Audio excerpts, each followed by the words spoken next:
Senga kim kerak? Temur Rashidov, sizmisiz?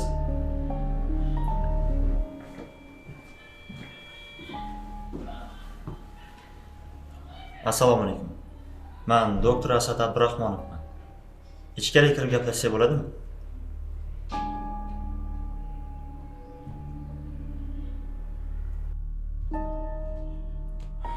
Xo'p, mana kirdik.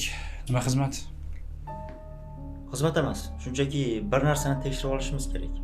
Menimcha buni bilgandan keyin aniq siz ham shokka tushasiz. Yaxshilab qarachi. O'sha uymi? Ha, deyarli hech narsasi o'zgarmagan.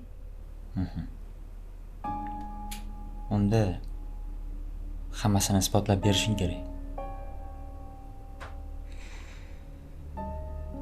Bolalar xonasining eshigini qulflab bo'lmaydi. Yotoqxonada to'shakning chap tarafida joylashgan tortmaning pastki qismida hujjatlar saqlanadi. Kitoblar esa shkafning tepa qismida turadi. Hojatxona va dushning chiroqlari bittada yonadi, lekin havo aylantirgich ishlamaydi. Asosiy zal va oshxonaning o'rtasida joylashgan derazaning pastki qismida kabel uchun kichkina teshik bor. Katta tortmada esa bir nechta komikslar, oyna oldida esa telefon uchun g'iloflar turadi. Chunki Temur g'iloflarni tez-tez almashtirishni yaxshi ko'radi. Stop. Tushunmadim. Meni uyimga kirib olib tomosha ko'rsatyapsizlarmi? Iltimos. O'zingiz bosing. Hozir hammasini tushuntirib beraman.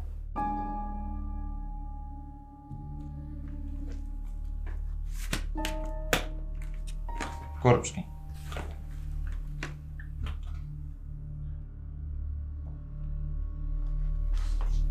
Endi o'zingni tanishtir. Mening ismim Sabrina Abdullayeva. Men 1985-yil 23-fevralda tug'ilganman. Men shu uyda yashaganman. Men og'ir betob bo'lib qoldim. Menga tug'ish mumkin bo'lmasa-da farzandimni dunyoga keltirishga qaror qildim. Tug'ruqdan keyin doktorlar bolani o'lik tug'ilganini aytishdi. Men bu alamga chiday olmadim. Men o'ldim. Sen bularni qayerdan bilasan? Kimsan? Tanimadingizmi? Men sizni xotiningizman.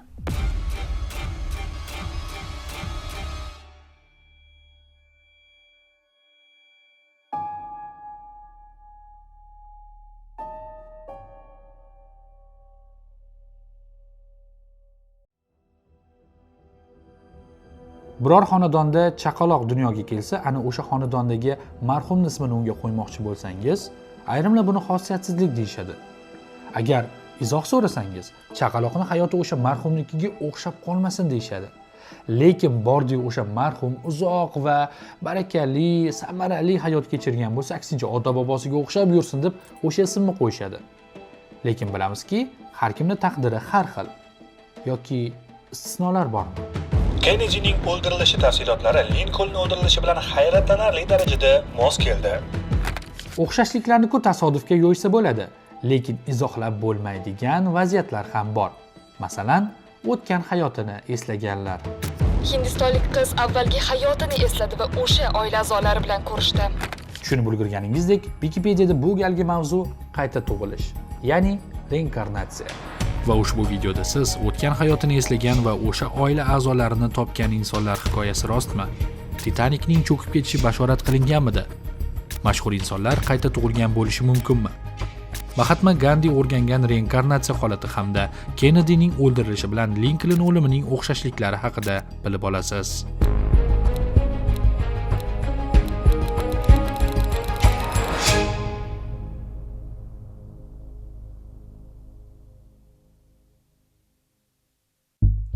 Hindiston falsafasidan tortib Yunon donishmandlarigacha, zamonaviy psixologiyadan tortib oddiy odamlarning hikoyalarigacha. Reinkarnatsiya tushunchasi insoniyat tarixidagi eng ko'p bahs qilingan mavzulardan biridir. Ushbu qaltis mavzuda ko'rsatuv tayyorlashimizga sabab oxirgi payt internetda qayta tug'ilish, karma mavzusi haqida videolar, ma'lumotlar ko'payib borayotganidir. Ma'lumot o'rnida bu so'z lotincha qayta, incarnare, tanaga kirish so'zlaridan olingan bo'lib, ma'nosi ruh yoki jon bir tana o'lgandan keyin boshqa bir tanada qayta tug'ilishini bildiradi. Ishonish qiyin, lekin reinkarnatsiya bo'yicha yozib qoldirilgan ko'plab tadqiqotlar bor. Ularda ayrimlar o'zini boshqa shaxs sifatida tanigan bo'lsa, ayrimlar o'zini o'tgan hayotini aniq-tiniq qilib eslab berishgan. Xo'sh, bu qanchalik rost? Mana shu savol bilan qidirib topgan ma'lumotlarim meni chinakamiga hayratga soldi. Va har doimgidek hammasini bugun siz bilan birgalikda eng boshidan voqealar xronologiyasi bo'yicha ko'rib chiqamiz. 19-asr Edgar Cayce, uyqudagi voiz laqabli shaxs, trans holatida odamlarning oldingi hayotlari haqida gapirgan va reinkarnatsiyani mashhur qilgan.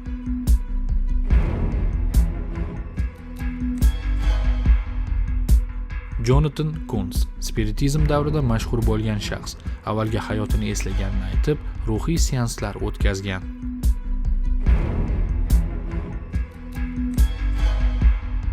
Yigirmanchi asr boshlari Shanti Devi 4 yoshida avvalgi hayotini eslab, eri va uyini topgan. Mahatma Gandhi ham u bilan uchrashgan. Virginia T.J. gipnoz ostida o'zini irlandiyalik ayol sifatida ko'rsatgan. Ayrim detallar tarixiy manbalardan tasdiqlangan. Svarnlata Mishra 3 yoshida boshqa shahardagi uyini va oilasini eslab gapirgan. Boshqa tildagi raqs va qo'shiqlarni ham bilgan.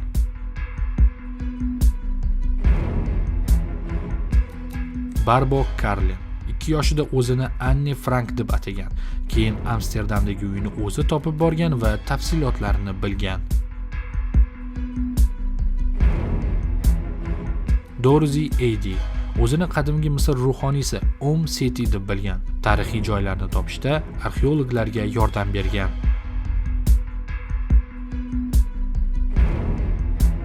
Martin Aung bola o'zini 2-jahon urushida halok bo'lgan yapon askari sifatida eslagan. Yapon so'zlarini ham bilgan.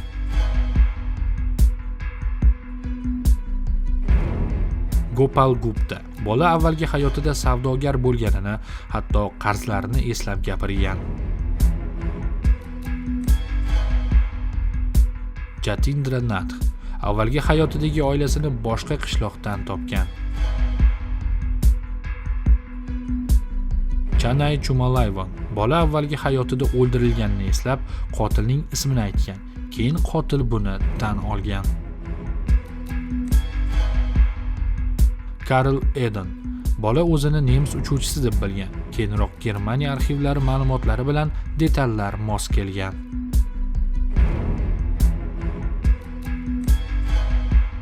Sharada Chawla bolaligida boshqa shahardagi eri va bolalarini eslab gapirgan. Uttara G'uddar ayol birdan bengal tilida gapirishni boshlagan va o'zini boshqa davr ayoli sifatida ko'rsatgan. 20-asr oxiri Jenny Cooker o'zini irlandiyalik Mary Sutton deb bilgan. Uning bolalarini topgan va ular uni tanishgan. James Leninger bola o'zini 2-jahon urushi uchuvchisi sifatida eslagan. Samolyoti Iwo Jima jangida urib tushirilganini aniq aytib bergan. Chase Bowman bola avvalgi hayotini eslab gapirgan. Psixologlar tafsilotlarni tekshirib, rost ekanini tasdiqlashgan.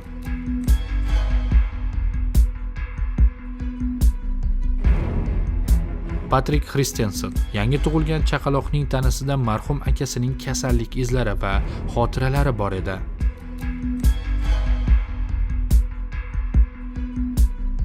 Ravi Shankar Mishra 3 yoshidan boshlab oldingi hayotida ishlagan joyini va qanday halok bo'lganini eslagan.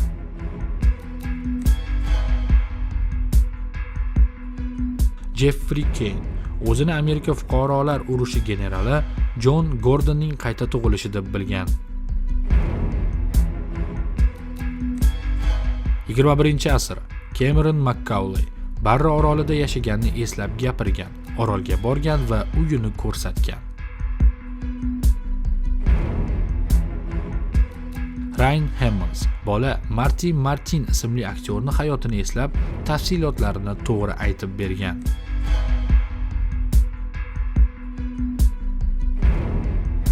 Luke Royalman 2 yoshida o'zini Pam ismli ayol deb eslagan. Tekshirilganda haqiqatan ham shunday ayol yong'inda halok bo'lgani aniqlangan.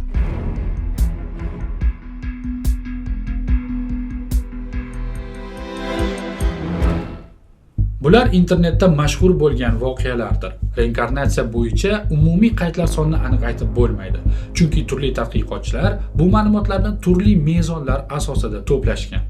Lekin eng mashhur olimlardan biri Virjiniya universiteti professori Ian Stevenson 40 yildan ortiq vaqt davomida 3000 dan ziyod bolaning oldingi hayotini eslayotgani haqidagi holatlarni hujjatlashtirgan. Uning shogirdi Jim Tucker esa keyinchalik bu ishni davom ettirib, yana 1,5 mingga yaqin yangi holatlarni qo'shgan. Shu tariqa faqatgina ilmiy tadqiqotlarda qayd etilgan 4,5 ming 5 ming atrofidagi holat mavjud. Lekin turli mamlakatlardagi folklorlar, diniy hikoyalar, ommaviy da'volarni qo'shadigan bo'lsak, taxminan 10 mingga yetib qoladi. Bu anchayin katta sonlar va aynan mana shu raqamlar reinkarnatsiyaga ishonadigan odamlar sonini oshib borishiga xizmat qiladi.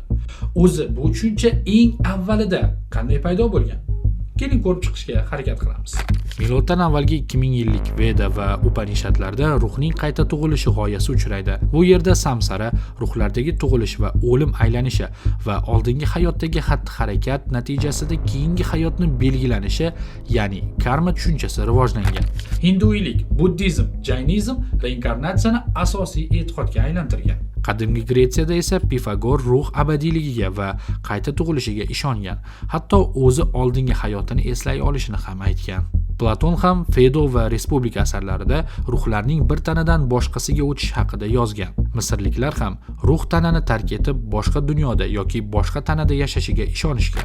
Ammo ular ko'proq oxirat va abadiy hayot g'oyasiga urg'u berishgan. Buddizm orqali reinkarnatsiya g'oyasi butun Osiyo, Xitoy, Tibet, Yaponiyaga tarqalgan. Tibet buddizmidagi tulku an'anasi ham reinkarnatsiya g'oyasi ta'sirida paydo bo'lgan. Bu an'anaga ko'ra rahbarlarning qayta tug'ilib boshqa bolada dunyoga kelishiga ishonilgan va rahbar vafot etgach, yangi tug'ilgan bolalardan unga xos belgilarni qidirishgan. Misol uchun Tibetdagi ushbu monastirda yuzlab rohiblar uzundan-uzun navbatda turishadi. Bolakay uchun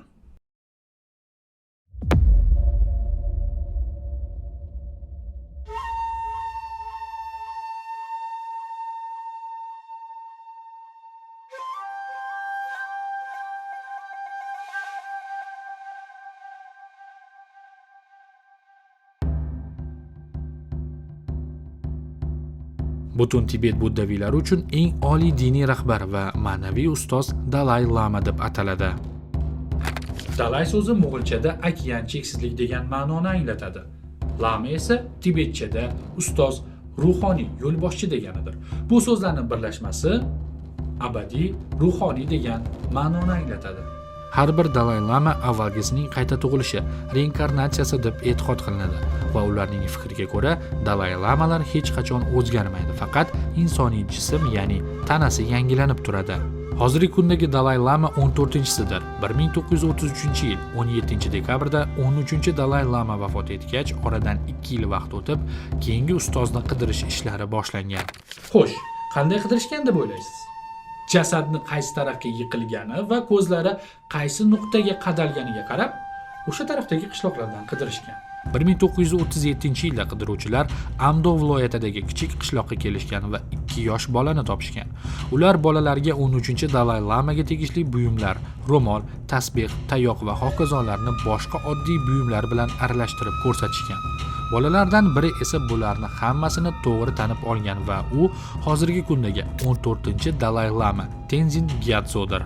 Shunday qilib, u 2 yoshligidanoq Tibet rohiblariga yo'lboshchilik qilgan. Keyinchalik 1950-yilga kelib, Tibetga Xitoy kuchlari tomonidan bosim kuchaygach, 15 yoshli Tenzin Gyatso mutlaq hukumat tepasiga keladi. Ya'ni davlatga rahbarlik qilishni boshlaydi. 1959-yilda u Hindistonga kelib surgun hayotini boshlaydi, lekin u o'sha yerdan turib ham xalqi uchun ko'plab ishlarni bajargan. Hattoki 1989-yilda Nobel mukofotini qo'lga kiritgan. Bu aslida uzun bo'lgan hikoyaning qisqa talqinidir. Biz esa mavzudan uzoqlashmaslik uchun davom etamiz. Aslida musulmon va nasroniylikda reinkarnatsiya aqidasi mavjud emas. Ularda oxirat va abadiy dunyoda qayta tirilish g'oyasi asos qilingan. Lekin tarixda ayrim oqimlar, masalan, g'uluv sofiy guruhlari, gnostiklar, manixeylar ruhni qayta tug'ilishi haqida o'z qarashlarini ilgari surishgan. O'rta asrlarga kelib, nasroniy cherkovi reinkarnatsiyani bidat deb hisoblab, uni qat'iyan butkul man qilgan. Keyinchalik Renessans davrida Yunon falsafasi yana qayta tiklanib, reinkarnatsiya haqidagi fikrlar yana qayta paydo bo'lishni boshlagan. 19-20 asrlarda G'arbda teosofiya, spiritizm, okkultizm oqimlari reinkarnatsiya nazariyasini ommalashtirgan.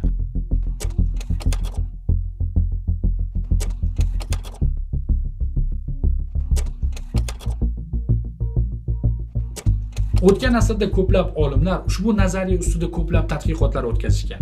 Natijada deja-vu holati o'tgan hayot xotiralari bilan izohlangan. Ba'zi odamlardagi sababsiz iste'dodlar, qo'rquvlar o'tgan hayotdagi tajribalarga bog'liq deb qaralgan. Reinkarnatsiya mavzusida eng ko'zga ko'ringan olim Ian Stevenson edi. Chunki u yuqorida aytib o'tganimizdek 3000 dan ortiq holatlarni qayd etgan. Va u butun umrini deyarli shu mavzuga bag'ishlagan edi. Uning fikricha, bolalardagi tug'ma jarohat va chandiqlar ularning avvalgi hayotidan qolgan bo'lishi mumkin ekan. Xo'sh, Ian Stevenson o'zi reinkarnatsiyaga ishonganmidi? Bu savolga javob berish juda ham qiyin, chunki o'zi bu ma'lumotni hech qachon ochiqlamagan va reinkarnatsiya holatlariga skeptik yondashgan deb yozilgan internetda. Shu bois ham u o'zi o'rganib chiqqan barcha holatlarni turli darajalarga ajratgan. Ayrimlari xalq tilidan afsonaga aylangan hikoyalar bo'lsa, yana ayrimlarini soxta ekanini isbotlashni umuman iloji yo'q edi. Chunki barcha ma'lumotlar, tarixiy qaydlar, tekshiruvlar, surishtiruvlar voqea egalari aldamayotganini ko'rsatar edi. Va hozir biz o'sha mashhur voqealardan 3tasiga to'xtalib o'tamiz.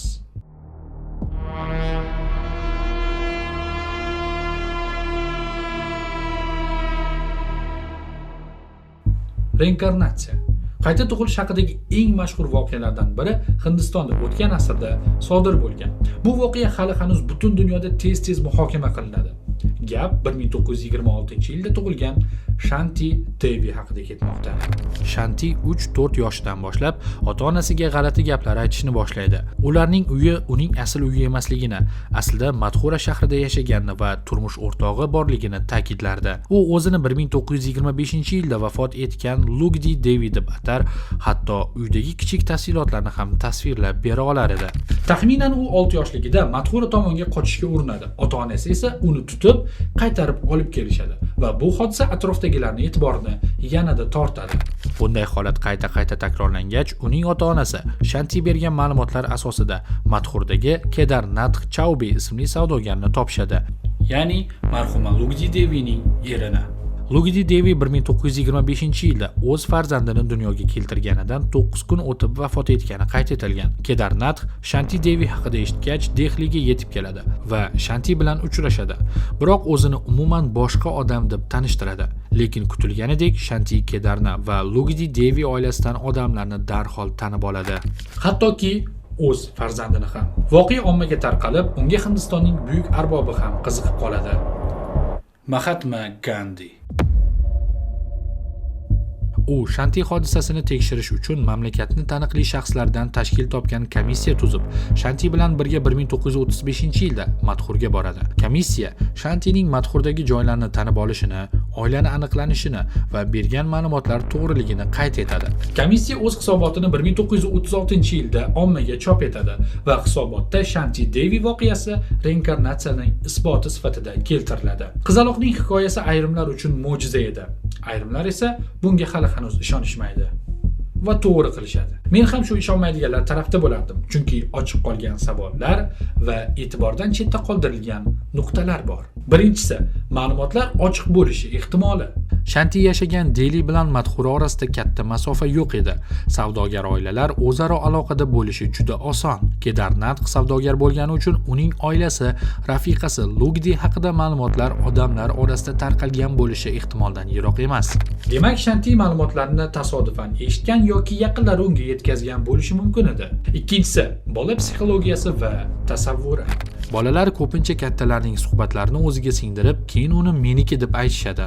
Shanti hikoyasini ilk eshitganlar unga bu reinkarnatsiya deb qaragan va bu bolaga voqeani yanada rivojlantirish uchun turtki bo'lgan bo'lishi mumkin. Ya'ni Shantiga odamlar e'tibori yoqqan va u mana shu e'tibor uchun umrini oxirigacha xuddi shu yolg'on bilan yashashga majbur bo'lgan bo'lishi mumkin. Uchinchisi, komissiya ishlari mukammal bo'lmagan. Gandi tuzgan komissiya a'zolari voqeaga qiziqqan, lekin ilmiy neytral tergov emas, ko'proq diniy va falsafiy nuqtai nazardan qarashgan. Chunki ularning dini hinduiylik va buddizm edi. Ya'ni voqeani reinkarnatsiya deb talqin qilishga ular ham moyil bo'lishgan. Qahramonlarni bir-birini tanib olish holati ham og'zaki tarzda qayd etilgan. Mustaqil ravishdagi tekshiruvchilar tomonidan qayta tasdiqlanmagan, hujjatlashtirilmagan. 1987-yilda Ian Stevenson Shanti Devidan qayta intervyu oladi va bu intervyudagi ayrim ko'rsatmalar Shantini ilk ko'rsatmalariga mos kelmaydi. Lekin bunday skeptik fikrlar doimo e'tibordan chetda qolgan yoki e'tibor qaratishni istashmagan. Sababi yuqorida aytganimizdek, Hindistonda reinkarnatsiya, ya'ni qayta tug'ilishga ishonch keng tarqalgan. Yosh bolaning avvalgi hayot haqidagi hikoyalariga darrov jiddiy qaralgan va ommalashish uchun biroz bo'rttirilgan. Ammo internetdagi deyarli barcha maqolalar bunday skeptik fikrlarga umuman to'xtalib o'tirmagan. Savollar shunchaki ochiq qolib ketavergan.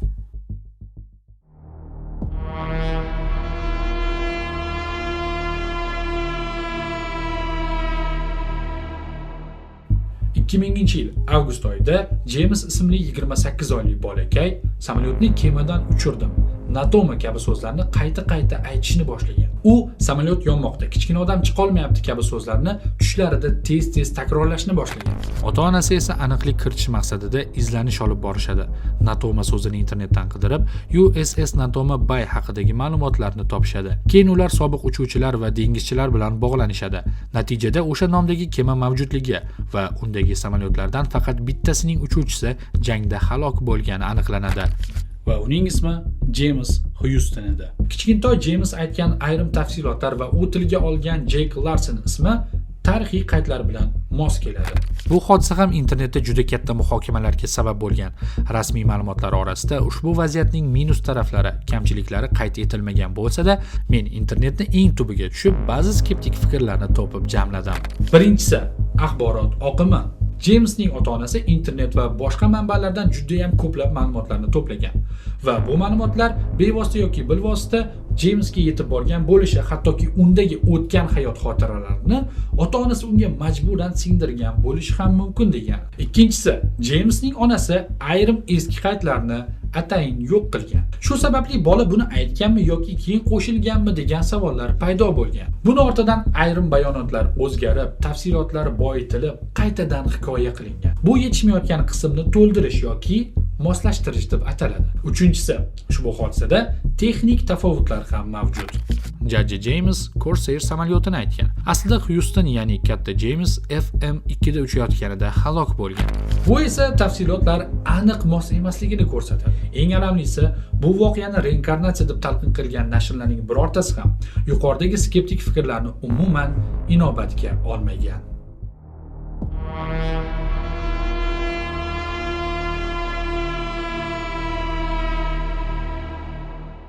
Navbatdagi voqea reinkarnatsiya, ya'ni qayta tug'ilish tarixidagi eng katta qiziqish bildirilgan hodisalardan biri sanaladi va undagi qahramon Hindistonning Shahbur shahridagi Svarnlata Mishradir. U 1948-yilda 2-marta tug'ilgan. 2-marta.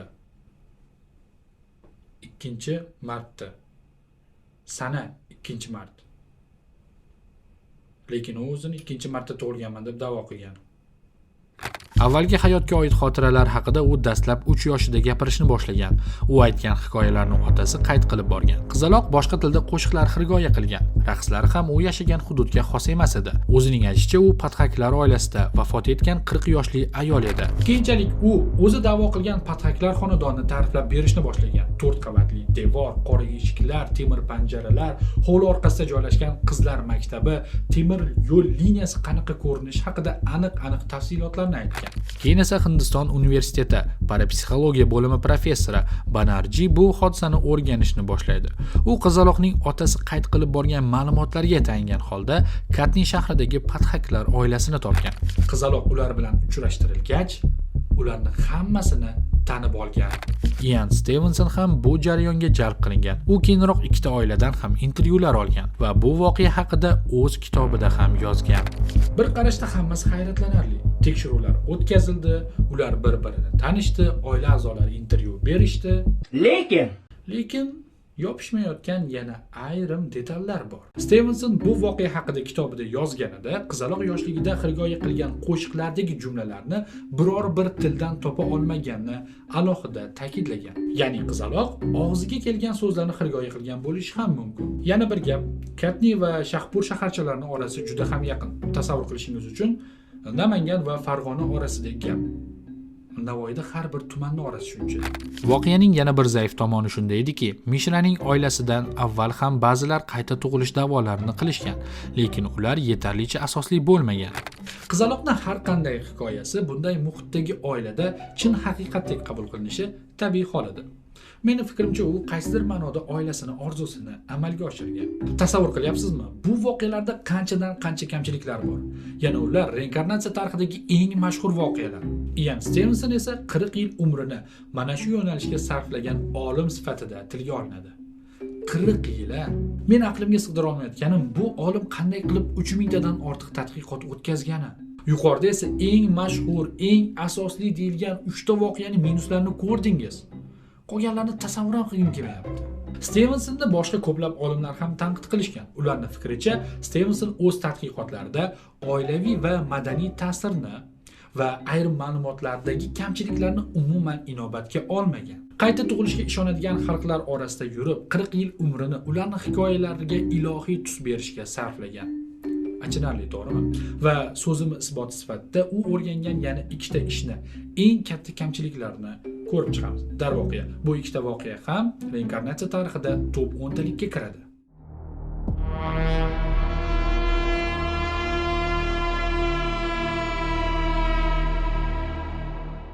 Voqealarning birida biyanmalik qizaloq o'zini urushda vafot etgan yapon askari sifatida tanishtirishni boshlaydi. Qizaloqning tanasida qora dog'lar bor edi. Stevenson bu hodisani o'rgangach, aynan mana shu dog'lar qizaloqning o'tgan hayotidagi urushda unga tekkan o'qlardan qolgan jarohat izlari deb qayd qilgan. Qizaloqning aytishicha, u askar bo'lgan, ya'ni erkak bo'lgan paytida jinsiy a'zosiga yaqin joydan o'q yeb halok bo'lgan. Stevenson esa qizaloqni bu bergan ma'lumotlarga tayangan holatda bunga mos keladigan qaydlarni o'rganishni boshlagan. Diqqat qiling. Myanmada ko'plab yapon askarlari halok bo'lishgan. Stevenson askarning ismini qaydlardan topa olmagan bo'lsa-da, ko'rsatmalar aniq mos kelar edi. What the fuck? Stevenson askarning ismini qaydlardan topa olmagan bo'lsa-da, ko'rsatmalar aniq mos kelar edi. Tasavvur qilyapsizmi? Qaydlar mos kelgan, lekin askarning ismi topilmagan. Ya'ni askar haqida umuman ma'lumot yo'q. Unda nimaga mos kelgan? Yana bir voqeada 1970-yillarda Shri Lankada tug'ilgan qizaloq o'zini Hindistondagi avtohalokatda vafot etgan yigit deb da'vo qiladi. Qizaloqning tanasida tug'ma chandiqlar bor edi. Stevenson bu hikoyani kitob qilib yozishiga mana shu chandiqlarning o'zi yetarli bo'lgan. Qizaloqning tanasidagi jarohatlar avtohalokatda vafot etgan yigitning tanasidagi jarohatlar bilan mos kelishi biror bir tibbiy ekspertiza bilan hujjatlashtirilmagan.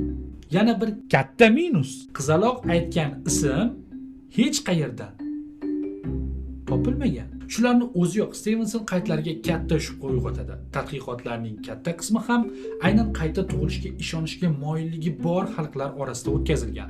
Komissiya a'zolari esa hinduiylik va buddizmga e'tiqod qilishgan. Yuqorida aytganimdek, Hindiston reinkarnatsiya, ya'ni qayta tug'ilish g'oyasini o'chog'i hisoblanadi. Barcha tarixiy hodisalar ildizi Hindiston ta'limotiga borib taqaladi. Shu sababdan ham voqealarning katta qismida hindcha va buddaviycha ismlarni uchratasiz.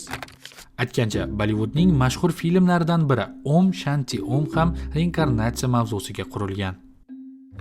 Ammo hozirgi kunda G'arbda ham ko'plab mashhur insonlarni tarixdagi boshqa bir mashhur insonni qiyofadoshi va hattoki reinkarnatsiyasi deb ham da'vo qilishadi. Bularning ichida eng mashhuri Shekspir voqeasidir. Tarixiy qaydlarga ko'ra Shekspir Anna Hathaway ismli ayolni sevib qoladi. Ular birga bo'la olishmaydi, ammo Shekspir sevgilisiga shunday deydi: "Sen baribir meniki bo'lasan. Bu hayotimda bo'lmasa, keyingisida." Ta'sirli romantik hikoya. Bilasizmi Shekspirni kimga o'xshatishadi? Ryan Goslingga.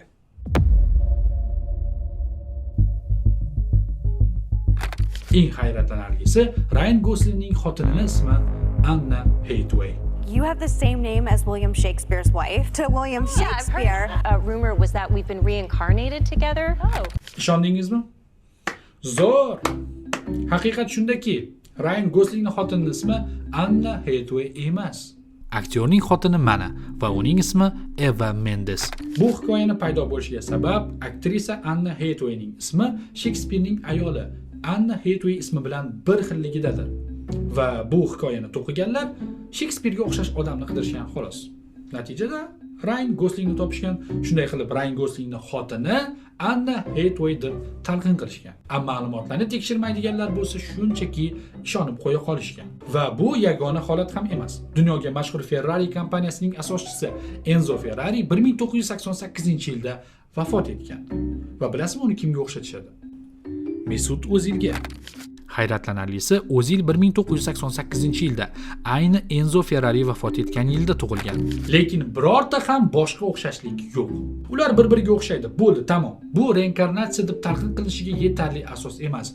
Qolaversa, O'zil ham o'zini hech qachon men Ferrariman, qayta tug'ildim deb da'vo qilmagan. Quyida esa men sizga yana boshqa bir mashhur shaxslarni, tarixdagi qiyofadoshlarini ko'rsataman.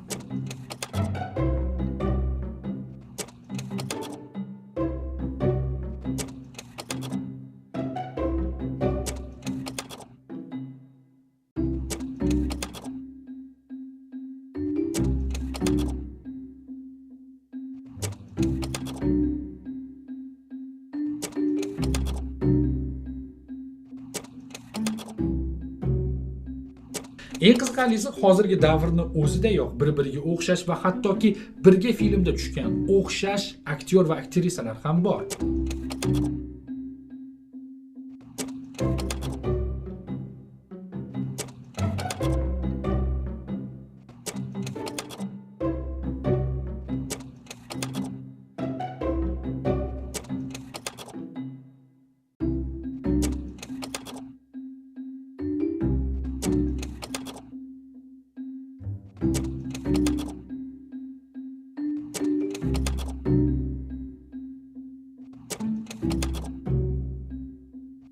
Bularning ichida meni eng hayratga solgani Dwayne Johnsondir. U The Rock raqibi bilan mashhur bo'lgan wrestler yulduziga quyib qo'ygandek o'xshaydi. Hattoki ayrim xatti-harakatlari ham bir xil. Aytmoqchimanki, o'xshashlikni o'zi hech qachon reinkarnatsiyani tasdiqlamaydi. Agarda shunday bo'lganida, men dunyodagi eng ko'p qayta tug'ilgan inson sifatida tarixga kirgan bo'lardim. Mana gapimiz vatan. Bu meni yoshligim. Bu esa Afg'oniston qo'mondoni bo'lgan Abdurashid do'stimning o'g'li, ya'ni Muhammad do'stim. Hozir esa yanada qiziqroq bo'ladi. Sizga ko'rsatiladigan suratlar ichidan original Bekmirzani, ya'ni meni topishingiz kerak. Sizga 10 soniya vaqt.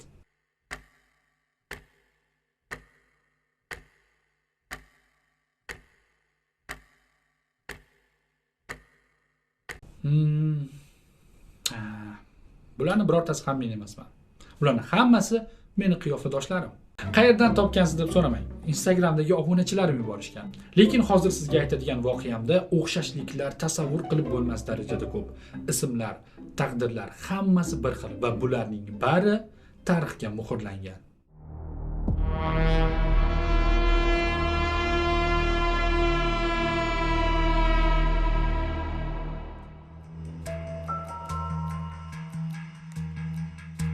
– 1963-yil 22-noyabr. Bu sanani ko'pchilik juda yaxshi biladi. Sababi ayni o'sha kunda Amerikaning 35-prezidenti John Kennedy otib o'ldirilgan. U o'zining siyosiy g'oyalari bilan boshqa prezidentlardan farq qilar edi.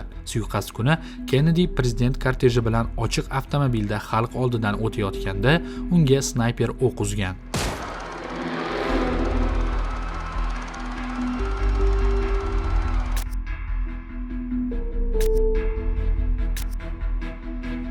Rasmiy tergov bo'yicha uni Lee Harvey Oswald otgan deb aytilgan. Kennedy og'ir jarohat olib, kasalxonaga yetkaziladi, ammo qisqa vaqt ichida vafot etadi. Keyingi ma'lumot ko'p tilga olinmasa-da, lekin bu Amerika tarixidagi ilk prezident suiqasdi emas. Birinchi prezident suiqasdi Amerikaning 16-prezidenti Abraham Lincolnga nisbatan uyushtirilgan. U teatrda spektakl ko'rib o'tirganda janubliklarning tarafdori bo'lgan aktyor John Wilkes Booth uning orqasidan kirib, pistolet bilan boshiga o'q uzgan.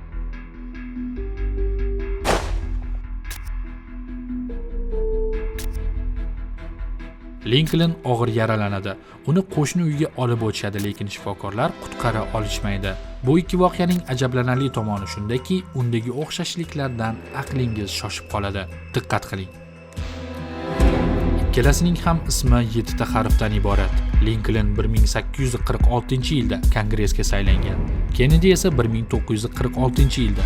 Oradagi farq 100 yil. Linkoln 1860-yilda prezident etib saylangan bo'lsa, Kennedy 1960-yilda saylangan. Oradagi farq yana 100 yil. Ikkovi ham fuqarolik huquqlari bo'yicha siyosat olib borgan. Linkoln qullikka qarshi kurashgan bo'lsa, Kennedy qora tanlilar huquqlarini tiklashga harakat qilgan. Linkolnning Edward va Robert ismli farzandlari bo'lgan. Kennedyning esa Edward va Robert ismli ukalari bo'lgan. Ikkovi ham boshiga uzilgan o'q sabab vafot etgan. Suiqasd vaqtida ikkovining ham yonida xotini bo'lgan.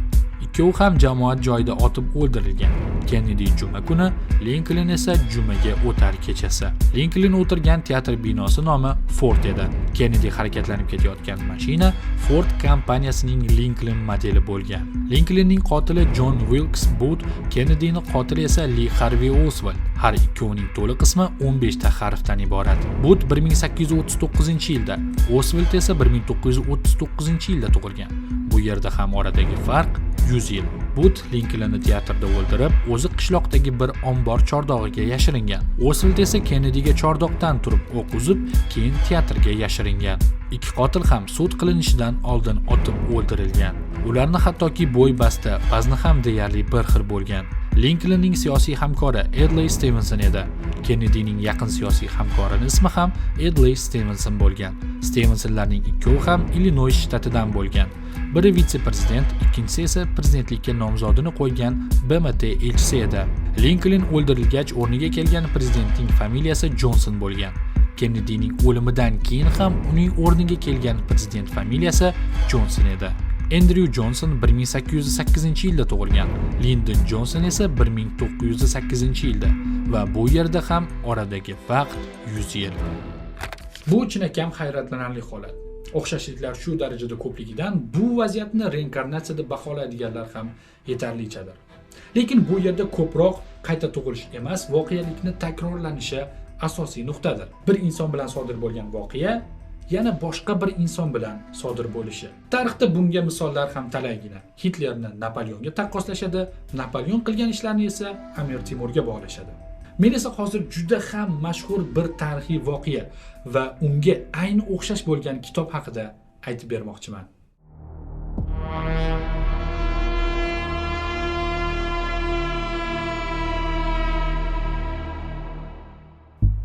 Barchamiz bilamizki, 1912-yilda kemasozlik sohasida inqilob qilinishi kutilgan, umuman cho'kmaydi deb reklama qilingan Titanic ilk sayohatida Atlantika okeanidagi muz tog'iga urilib cho'kib ketadi. Ajablanarlisi shu ediki, bu voqea halokatdan 14 yil oldin yozilgan kitobda ayni shunday bashorat qilingan edi.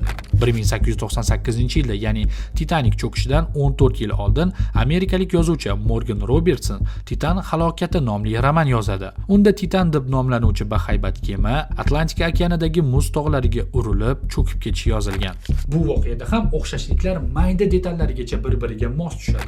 Kitobda Titan kemasi 800 futdan katta ekani aytiladi. Titanic esa 882 fut bo'lgan. Romanda kema hech qachon cho'kmas deb ta'riflangan. Titanic ham shunday reklama qilingan edi. Kitobdagi halokat sababi muz tog'lariga urilishi sabab kema cho'kib ketadi. Qutqaruv qayiqlari yetishmasligi sababli ko'plab yo'lovchilar halok bo'lishgani yozilgan. Titanicda ham ayni shu voqea takrorlanadi, ya'ni u muz tog'iga urilgach, qutqaruv qayiqlari yetishmasligi bois odamlar halok bo'lishadi. Kitobda Titan bahor faslida cho'kadi deyilgan. Titanic ham bahorda cho'kkan, aniqrog'i 14-aprelda. Titanga 2000 dan ortiq odam sig'ishi yozilgan edi. Titanicning sig'imi esa 2200 ta bo'lgan. Ha, mayda detallarigacha deyarli bir xil edi. Xo'sh, bu bashoratmidi? Keling aniqlik kiritamiz. 19-asr oxiri va 20-asr boshlarida kemalar kattalashib borayotgan edi. Kitob yozilgan vaqt 800 futlik kemalar qurish uchun loyihalar boshlangan davr edi. Sayohat kemalari qatnovi asosan Amerika va Britaniya o'rtasida bo'lgani uchun barcha reyslar Atlantika okeanidan o'tishi aniq edi. Bahorda esa bu okean chinakam xavfga aylanar, chunki havo isishi sababli shimoliy muzliklardan ajragan muz tog'lari kemalar yo'liga to'g'anoq bo'lgan. Katta kemalar cho'kishidan deyarli hamma qo'rqar edi, chunki ularning kattaligi bois qutqaruv qayiqchalarini yetkazish muammo edi. Kema egalari esa yo'lovchilarni tinchlantirish uchun o'z kemalarini hech qachon cho'kmaydi deb reklama qilishar edi. Buni hamma bilgan, jumladan kitob muallifi Morgan Robertson ham. U shunchaki dengizchilarni aktual muammolarni o'z romanida aks ettirgan xolos. Hammasi oddiy. Nomiga keladigan bo'lsak, yengilmas, ulkan degan ma'noni anglatgani uchun yozuvchi Titan so'zini satira sifatida kitob nomiga tanlagan. Oradan 14 yil o'tgach, Titanic muhandislari ham bu kema umuman cho'kmaydi deb reklama qilishgan. Shu sababdan ham unga Titanic deb nom berishgan. Ko'rdingizmi? Har qanday murakkab jarayonga oddiyroq va har taraflama nazar tashlasangiz, javob juda ham oson topiladi. O'ylaymanki, reinkarnatsiya mavzusidagi savollarga ham bugun biroz bo'lsa-da javob topa oldik. Kimdirlar yuqoridagi voqealarga hali hanuz ishonib, uni mo'jizaga yo'yishadi. Kimdirlar esa bular shunchaki tasodif ekanini ta'kidlashadi. Lekin nima bo'lgan taqdirda ham o'z yo'lingizdan og'mang. Aytgancha, internetda so'nggi yillarda karma mavzusini turlicha targ'ib qiluvchi videolar paydo bo'lmoqda. Siz yuqumli og'riq berib ketuvchi insonga aylanganingizdan keyin sizning avlodlaringizning 256 tasi aynan mana shu karmada yashab o'tishi mumkin.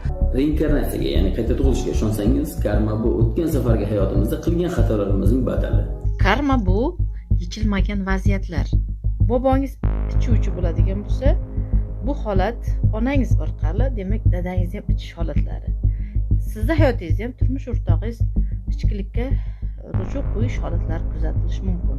Biror bitta masalani hal qilishga yer yuziga 5-6 marta kelib ketadi insonning qalbi, ruhi degan bir ma'lumotlar bor. Hurmatli tomoshabin, hozir 21-asr. Internetdagi har qanday ma'lumot sizni fitnaga solib qo'yishi mumkin. Shunday ekan, bunday nozik mavzularda eng avvalo o'z e'tiqodingizga tayaning. Savollaringizga javoblarni ilm egalaridan so'rang. Darvoqe, reinkarnatsiya mavzusi bo'yicha Shayx Muhammad Sodiq Muhammad Yusufdan savol so'rashganida, ular quyidagicha javob berganlar. Assalomu alaykum. Inson vafot etgach, uni ruhi boshqa tanaga o'tishi mumkinmi? Qiyomatda ruhimiz savol-javobda bo'ladimi yoki tanamizmi? Hop.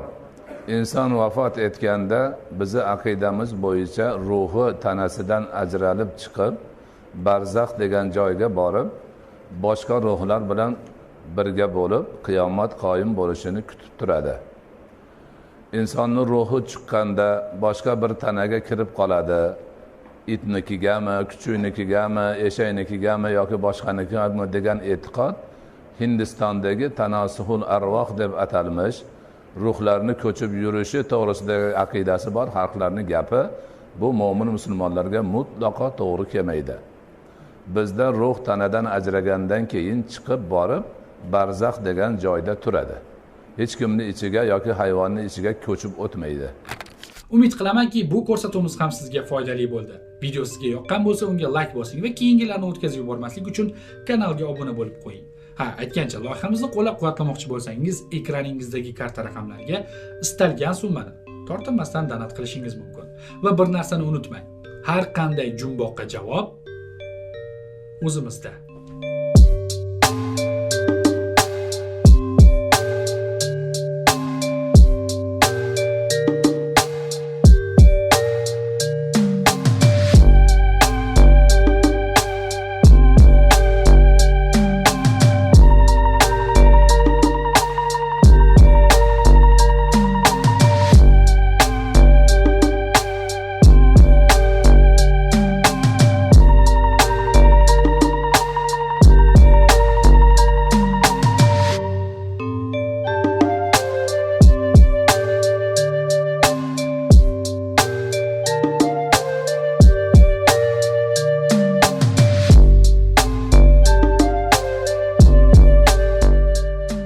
Hurmatli tomoshabin, agar siz videoni shu yergacha ko'rgan bo'lsangiz, demak video sizga yoqdi deb umid qilaman. Agar gapimni tasdiqlamoqchi bo'lsangiz, mana pastda Instagram sahifamni yozib qoldiraman. O'tib, mani shaxsiy Instagram sahifamga obuna bo'lib qo'ying, chunki u yerda men Wikipediani keyingi loyihalarimiz, o'zi umuman biz jamoamiz sizlarga nimalar tayyorlayotgani haqida ma'lumotlar berib borishga harakat qilaman. Bizning maqsadlarimiz katta, lekin sizlarning qo'llab-quvvatlashinglar bular nolga teng bo'ladi. Chunki ijodkor uchun hech qachon hissingizdan chiqarmang. Ijodkor uchun eng yaxshi motivatsiya bu tomoshabinni qo'llab-quvvatlashi. Meni Instagram sahifam, sizlarni kutaman. Rahmat.